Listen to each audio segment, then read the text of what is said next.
రాష్ట్రంలో ఎన్నికల వేడి తారాస్థాయికి చేరింది.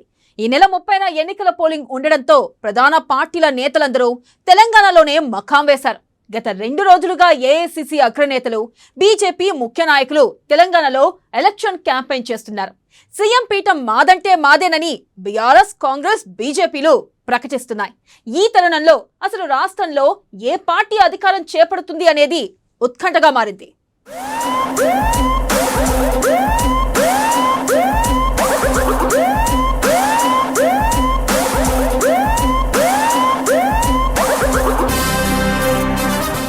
రాష్ట్రానికి వచ్చిన భారత ప్రధాని Modi, Amit Shah, Nadda, UP CM Yogi Adityanath, AICC అగ్రనేత Rahul Gandhi, Priyanka Gandhi, Karnataka CM Siddaramaiah, DK Shivakumar, AICC chief Kharge, Telangana CM KCR టార్గెట్గా విమర్శలు చేస్తున్నారు.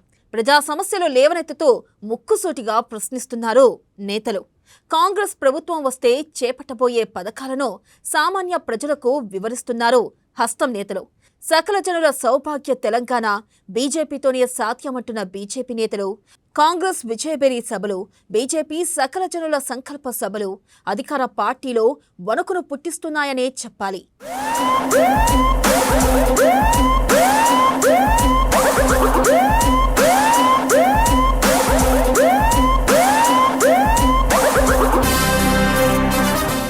కేసీఆర్ కుటుంబం తెలంగాణను దోచుకుందని కాంగ్రెస్ అగ్రనాయకులు రాహుల్ గాంధీ ఆరోపించారు. టీపీసీసీ చీఫ్ రేవంత్ రెడ్డికి మద్దతుగా రాహుల్ గాంధీ కామారెడ్డి విజయబేరీ సభలో పాల్గొన్నారు. ధరణి ముఖ్య ఉద్దేశం భూములు లాక్కోవడమేనని అన్నారు. కాళేశ్వరంతో లక్షల కోట్లు దోచుకున్నారని ఆరోపించారు. ధరణి పేరుతో 20 లక్షల కోట్ల భూములు లాక్కున్నారని ఫైర్ అయ్యారు. రాష్ట్రంలో అనేక మంది రైతులు ఆత్మహత్యలు చేసుకున్నారని అన్నారు. उन्होंने कहा कि जमीन के रिकॉर्ड्स को कंप्यूटराइज करेंगे, मगर सच्चा लक्ष्य 20 लाख लोगों से जमीन छीनने का था। लाखों किसानों से जमीन छीनी और अपने मित्रों को, बड़े बड़े उद्योगपतियों को पकड़ा दी। पैसे बनाने वाली सारी की सारी मिनिस्ट्रियां एक परिवार के हाथ में है, चाहे वो जमीन हो, शराब हो, रेत हो, जहां भी पैसा बनता है वहां आपको केसीआर का परिवार का कोई ना कोई सदस्य मिलेगा। दलित बंधु स्कीम में 3 लाख रुपए का कट लेते हैं इनके एमएलए। 8000 किसानों ने तेलंगाना में आत्महत्या की है। कल शाम मैं तेलंगाना के युवाओं से मिला, अपना पैसा देकर, लाखों रुपए देकर वो एग्जाम की तैयारी कर रहे हैं। एग्जाम के दिन पता लगता है कि पेपर लीक हो गया।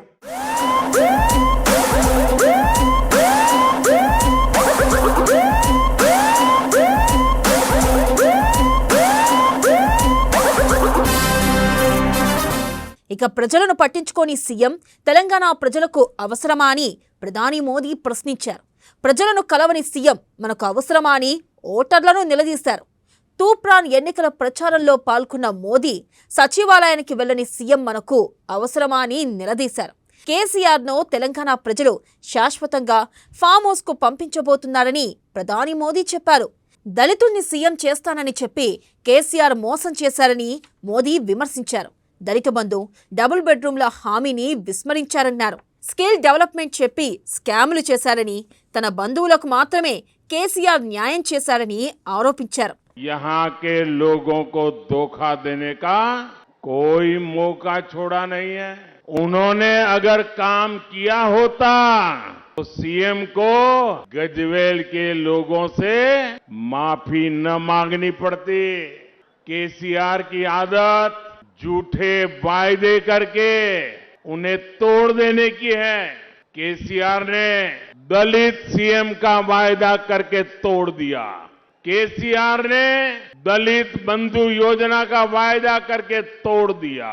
केसीआर ने 2 बेडरूम वाले घर का वायदा करके उसे भी तोड़ दिया।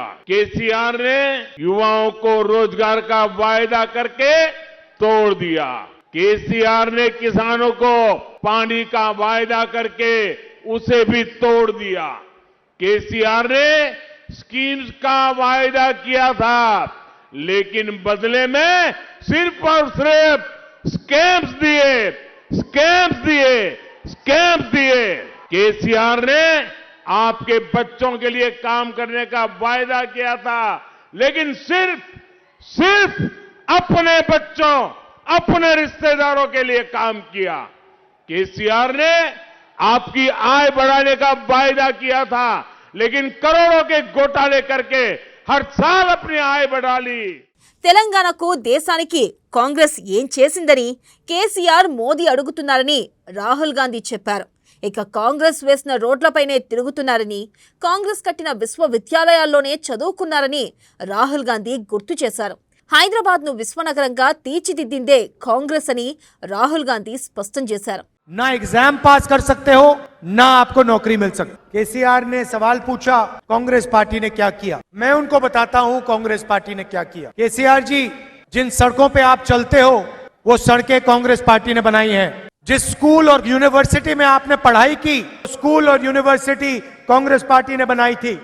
और जिस हैदराबाद से आप रोज करोड़ों रुपया चोरी करते हो, वो हैदराबाद को कांग्रेस पार्टी ने तेलंगाना की जनता के साथ बनाया है। मगर अजीब सी बात है, जो नरेंद्र मोदी कहते हैं वही आप कहते हो।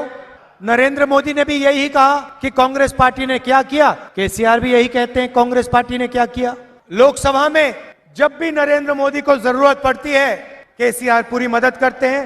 चाहे जीएसटी हो, चाहे नोटबंदी हो, चाहे किसान के खिलाफ जो कानून बनाए वो हो, जमीन अधिग्रहण बिल हो, एकदम केसीआर मदद करते हैं। आप देखिए, मैं नरेंद्र मोदी के खिलाफ लड़ता हूं, पूरा देश जानता है, सब लोग जानते हैं। 24 केस है मेरे खिलाफ। 55 घंटे 5 दिन के लिए ईडी ने मुझसे सवाल पूछे। ఎన్నికలు తెలంగాణ భవిష్యత్ను నిర్ణయించబోతున్నాయని కేంద్ర హోంమంత్రి అమిత్ షా అన్నారు.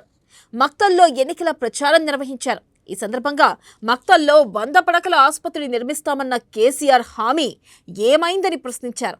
10 ఏళ్లుగా తెలంగాణ ప్రభుత్వం అవినీతిలో కూరుకుపోయిందని, మత్స్యకారులకు ప్రత్యేక శాఖను కేటాయించిన ఘనత మోదీదేనని అమిత్ షా తెలిపారు. उन्होंने डिग्री कॉलेज बनाने का वादा किया था, हुआ है क्या? उन्होंने युवाओं को बेरोजगारी भत्ते का वादा किया था, पूरा हुआ है क्या? केसीआर ने कोई काम नहीं किया, सिर्फ इनके विधायकों ने काली मिट्टी और बालू का अवैध खनन करने का काम किया है। मित्रों, यह क्षेत्र वीवर्स का क्षेत्र है, बुनकर का क्षेत्र है। बुनकरों के लिए कोई काम अब तक नहीं हुआ है। हमने तय किया है नारायणपेट में एक टेक्सटाइल पार्क बनाकर बुनकरों को आगे बढ़ाने का काम भारतीय जनता पार्टी करेगी। मित्रों, मोदी सरकार ने मछुआरा मंत्रालय बनाया, मगर केसीआर मछुआरों के लिए कोई भी स्कीम नहीं लाए हैं। हमने तय किया है कि भाजपा सरकार बनने के बाद सभी मछुआरों के कल्याण के लिए 1000 करोड़ का कोष बनाया जाएगा। ఇక తనపై మోదీ అక్రమంగా 24 కేసులు నమోదు చేయించారని రాహుల్ గాంధీ ఆరోపించారు. తన లోక్సభ సభ్యత్వాన్ని రద్దు చేశారని, తన ఇంటిని ఖాళీ చేయించారని గుర్తు చేశారు. ఇల్లు ఖాళీ చేయించిన సమయంలో దేశం మొత్తం ఉన్న ఇండ్లన్నీ తనవేనని చెప్పారని ఆయన అన్నారు. चारों के चारों टायर हमने पंचर कर दिए बीजेपी वाले और फाड़ के फेंक दिए। अब बीजेपी क्या कर रही है? पीछे से केसीआर की मदद कर रही है और केसीआर बीजेपी की मदद कर रहा है। ड्रामे में तीसरा प्लेयर भी है एमआईएम। जहां भी देखो कांग्रेस को तंग करने लग जाते हैं। बीजेपी से नहीं लड़ते कभी। असम में, राजस्थान में, मध्य प्रदेश में, गोवा में जहां भी कांग्रेस बीजेपी के खिलाफ लड़ती है, वहां आपको एमआईएम के लोग दिखेंगे। बीजेपी से पूछ के टिकट लगा देंगे अपने। जहां भी हमारी सरकार आती है, हम शुरुआत में ही चीफ मिनिस्टर को साफ बता देते हैं।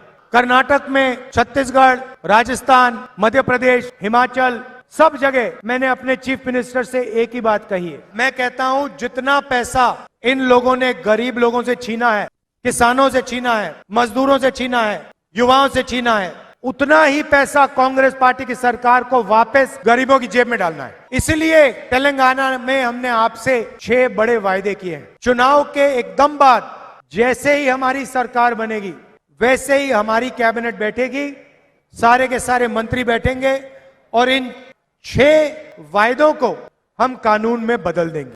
पहला वायदा हमारी माताएं और बहनों से, हर महीने बिना आपके कहे आपके बैंक अकाउंट में कांग्रेस पार्टी की सरकार 2,500 रुपए सीधा ट्रांसफर कर देगी।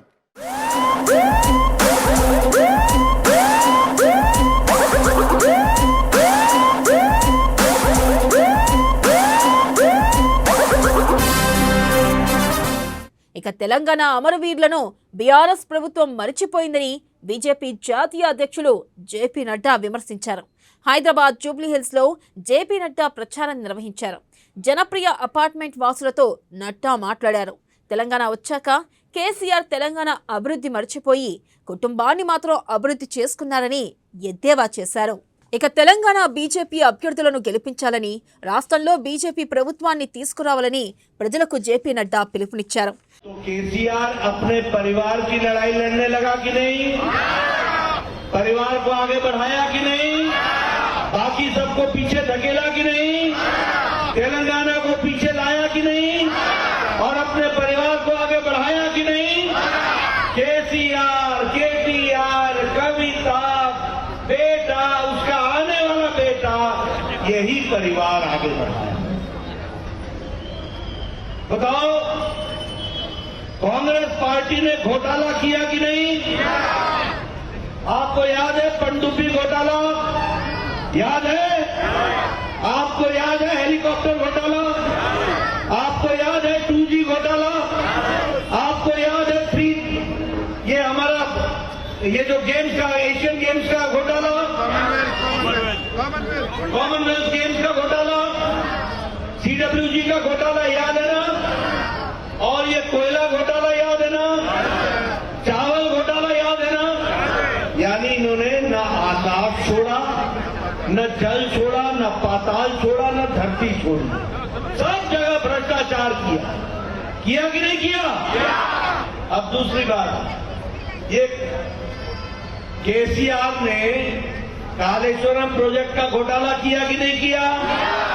ये ATM है कि नहीं है? ये 38,000 करोड़ रुपए का प्रोजेक्ट आज 1,20,000 करोड़ का बना कि नहीं? इसका जमीन में ब्रिज धस गया कि नहीं? धस गया कि नहीं?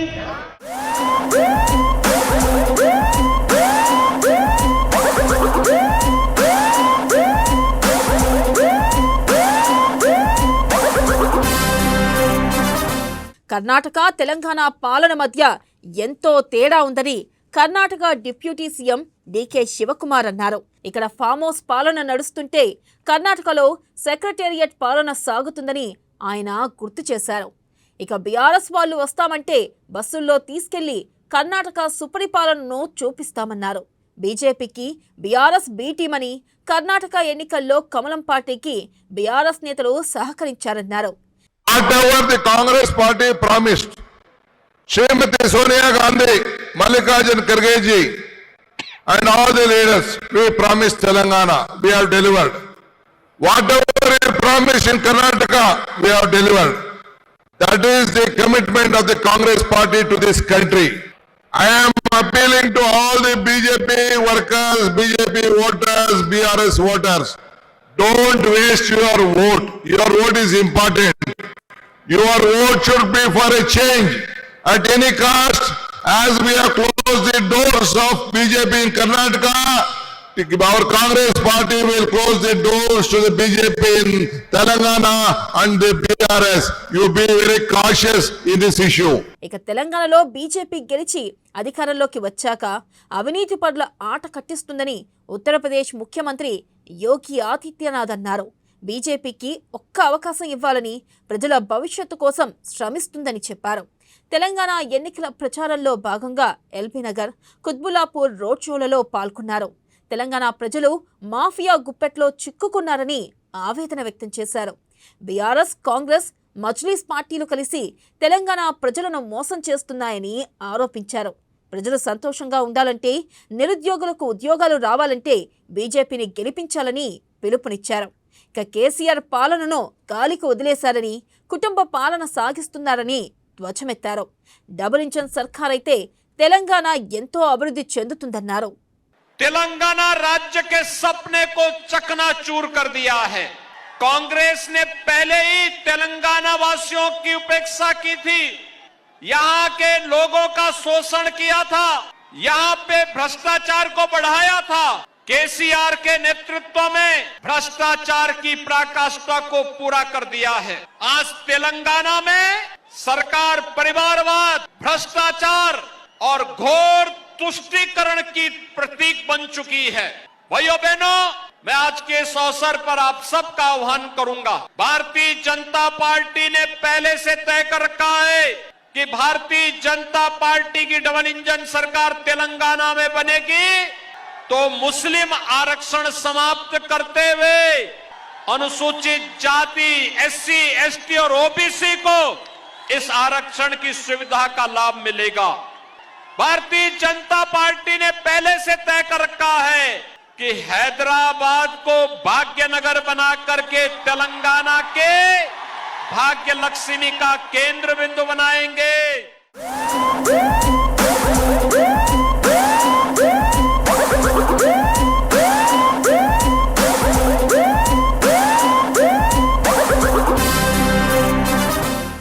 ఇక కర్ణాటకలో గ్యారంటీల అమలుపై తెలంగాణలో తప్పుడు ప్రచారం జరుగుతుందని, ఎన్నికల వేళ కేసీఆర్ ఎందుకు దుష్ప్రచారం చేస్తున్నారో అర్థం కావడం లేదని కర్ణాటక సీఎం సిద్ధరామయ్య అన్నారు. కర్ణాటకలో 5 గ్యారంటీలు అమలు చేస్తున్నామని, రాష్ట్రంలో మహిళలు సంతోషంగా ఉన్నారని సిద్ధరామయ్య తెలిపారు. తెలంగాణలో ఎన్నికల ప్రచారంలో పాల్గొన్న ఆయన కర్ణాటకలో మహిళలు ఉచితంగా ఆర్టీసీ బస్సుల్లో ప్రయాణిస్తున్నారని తెలిపారు. ఇప్పటివరకు 147 లక్షల మంది మహిళలు ఉచిత ప్రయాణం చేశారని, ఉద్యోగులు, కార్మికులు, ప్రజలతో పాటు ఆయన సతీమణి కూడా ఉచితంగా బస్సులో ప్రయాణించారని చెప్పారు. Crores. They require 36 to 38,000 crores this year. We have already provided in the budget. We already provided in the budget. Budget allocation has been made. 100%. You can look into the budget book also. We have implemented. You have allocated money to all these programs. 38,000 crores this year. Next year it will be 56 to 58,000 crores.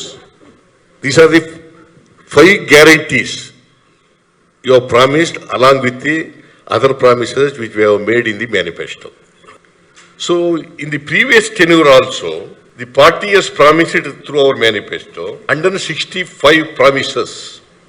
165 promises, out of which we have implemented 158 promises. In the last election, assembly election, BJP has promised 600 promises, and it was released by none other than Prime Minister of this country. But BJP, they were in power since 2019 to 23.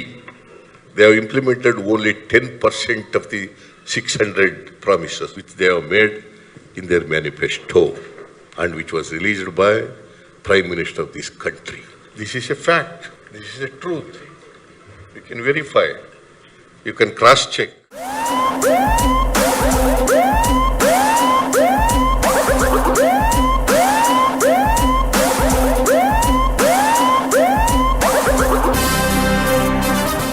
అగ్రనాయకుల టూర్లతో అధికార party సందిగ్ధంలో పడిందని తెలుస్తుంది. ఒక party విమర్శను ఎదుర్కొనే లోపే మరో party నేతల విమర్శలు ఎక్కుపెట్టడంతో అధికార పార్టీ నేతల నుంచి సమాధానాలే కరువయ్యాయి. ఎన్నికల సమయం దగ్గర పడుతూ ఉండడంతో అధికార విపక్షాల మధ్య మాటల యుద్ధం తారా స్థాయికి చేరింది.